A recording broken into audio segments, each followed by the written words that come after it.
So this is uterus.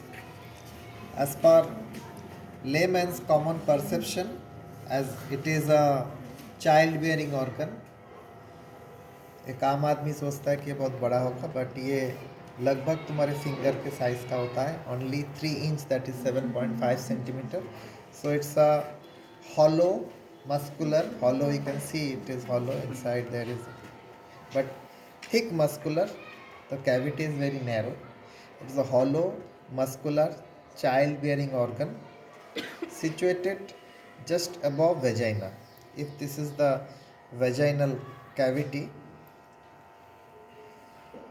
uterus is situated like this. If this is vaginal cavity, and with an angle it is situated. So uterus is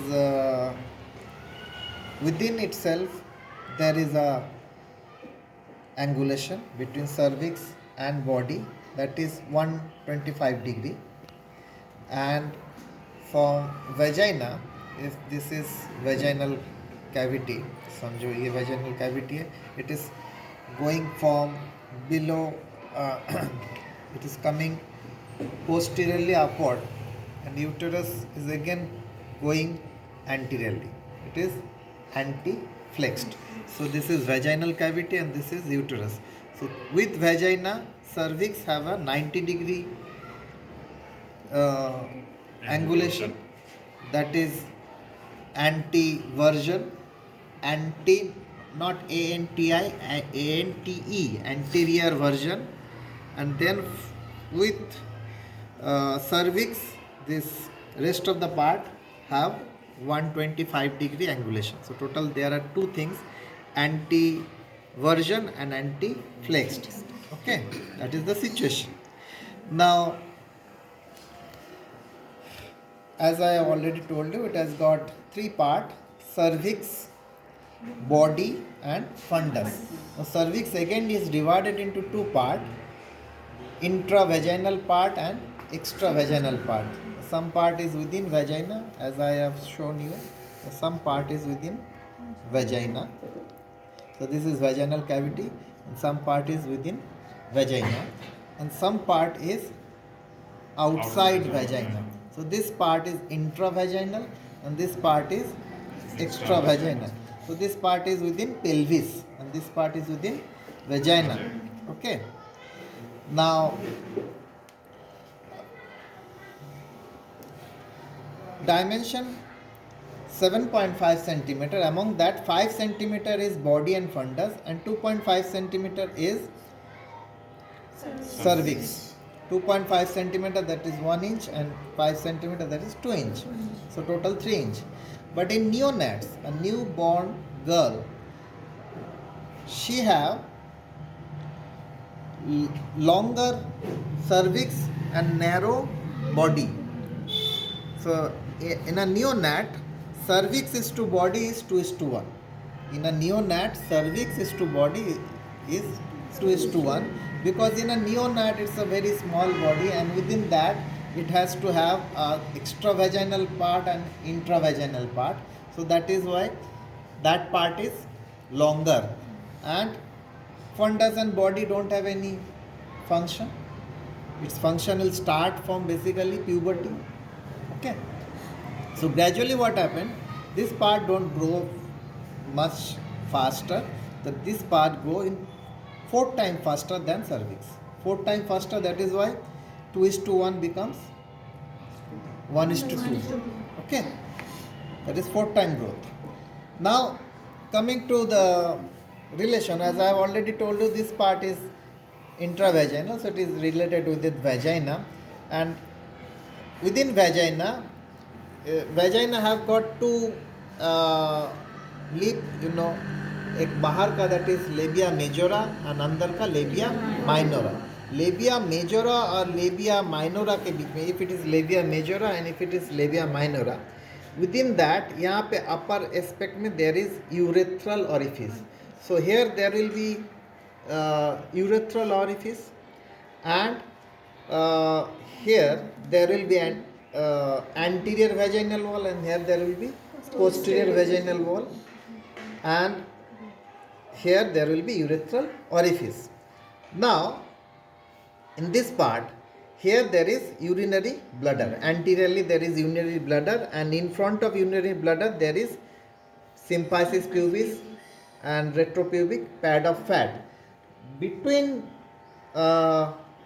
bladder and uterus there is a peritoneal fold that is called as retrovesical pouch. This peritoneal double fold is retrovesical pouch. Now follow this. Here there will be a continuation of uterus to bladder.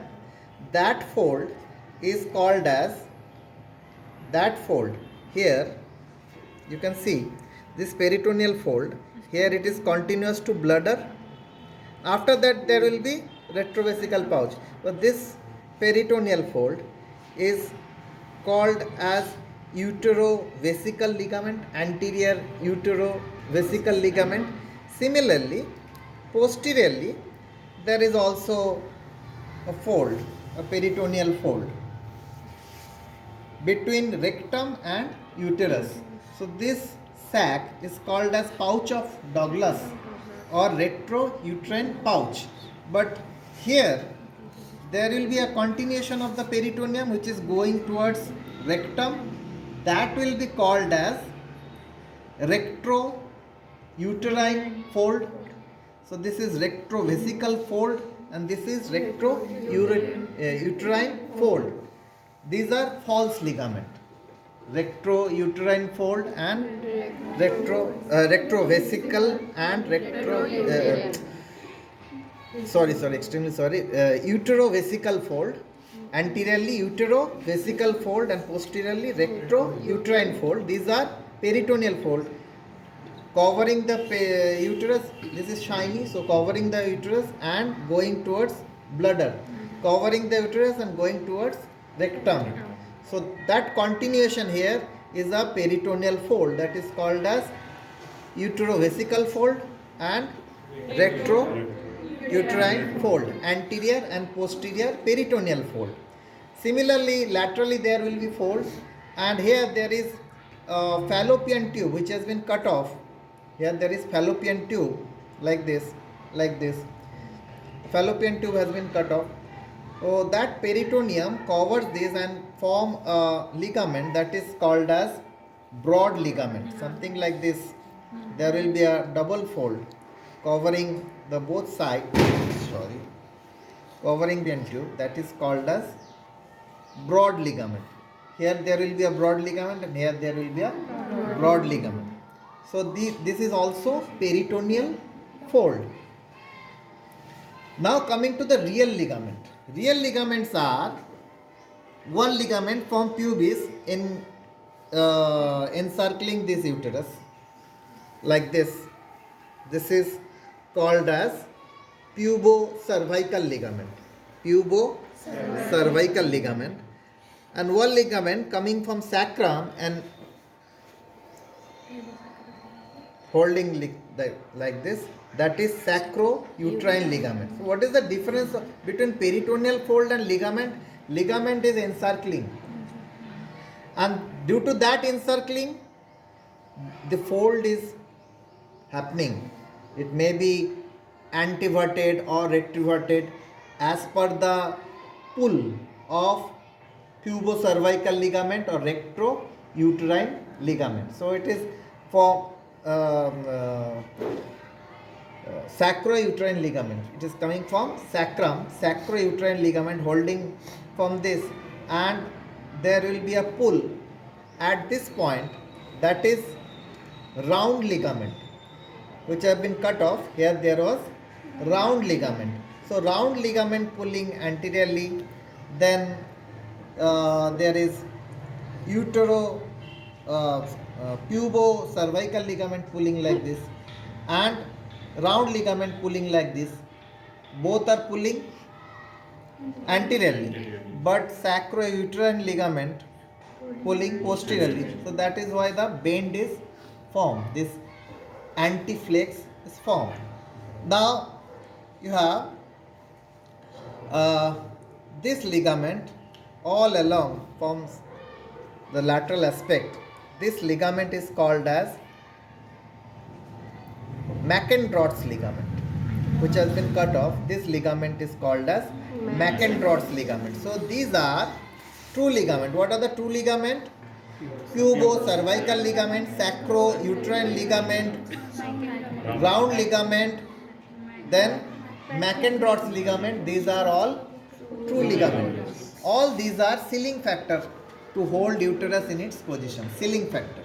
Now coming to the shouldering factor. So vagina is situated like this, as I have shown you. This is the vaginal aperture. So vagina is holding because this part is narrow, it cannot descend down, so it is holding it in its position. If vagina is loose, it will come down, there will be prolapse. So vagina is maintaining a shouldering factor, नीचे से support दे रहा है. Then from posterior aspect there is rectal bend. Rectum is like this. There is a convexity anteriorly here. So that pushes uterus anteriorly. So there is another shouldering factor. So two shouldering factor. We have seen ligament, those are sealing factor, and we have seen shouldering factor. Apart from that, there are lateral pressure. Lateral pressure, levator any muscle. Give pressure like this. This is levator any muscle, exerting lateral pressure along with the pelvic viscera. Pelvic viscera को लेके side से levator any muscle ऐसा pressure दे रहा. So that is also keeping uterus in its position. Okay. Now you have seen it has got three part: cervix, body, and fundus. We have seen the length, but you will be astonished to see the inner lumen is even beyond your imagination, very narrow. It is a child-bearing organ, so in your mind there has to be huge thing, but it is very narrow. After 1 month of fertilization, what is the expected weight of the embryo? 1 month of fertilization, that is 6 weeks of pregnancy. 1 month of fertilization, that is 6 weeks of pregnancy. What is the expected? Anyone else? Around 3 grams. Okay. So that is sufficient. After that there will be growth of uterus. It need not expand. This much space is sufficient. And after that there will be expansion of uterus. Okay. So what are the layers here? First of all, there is serous layer. We have seen this is peritoneum, so it is serous layer. Serous layer is up to extravaginal part of cervix. Intravaginal part there cannot be any serous layer because peritoneum is only within abdomen and pelvis. It is not extended to the vagina. So peritoneum is reflecting here. So this part is non-peritoneal. Here you will not get any serous layer. Okay? Intravaginal part will not have any serous layer. And that is why we often see here pathological change, will tell later. So after serous layer there is muscle layer. Muscle layer is very much similar to the digestive tube, that is you have two muscle layer, one circular muscle layer and one longitudinal muscle layer. Circular muscle layer helps to hold the containing embryo, whereas longitudinal helps to propagate. But during parturition, there is a reflex through which oxytocin helps in that reflex. The circular muscle of fundus first contact, then gradually muscles of the body, and then to the cervix. So there is a wave of contraction from above downwards, and that is why parturition occurs. So circular muscle also helps in propagation. Okay. And after that there will be uh, submucous layer, and there is endometrium. Endometrium, which is the innermost layer. In case of digestive tube, we have seen mucus layer, but here we'll get endometrium. Thickening of endometrium varies as per different stages of menstruation.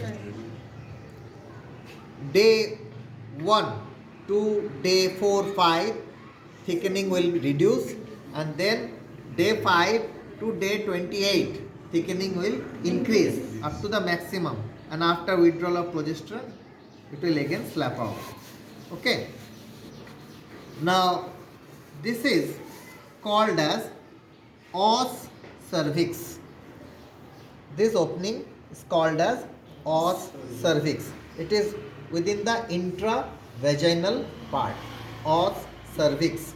Okay, and this part is very much prone to get a typical kind of cancer that is called as carcinoma in situ, that is squamous cell carcinoma, because here the inner lining is squamous cell, and due to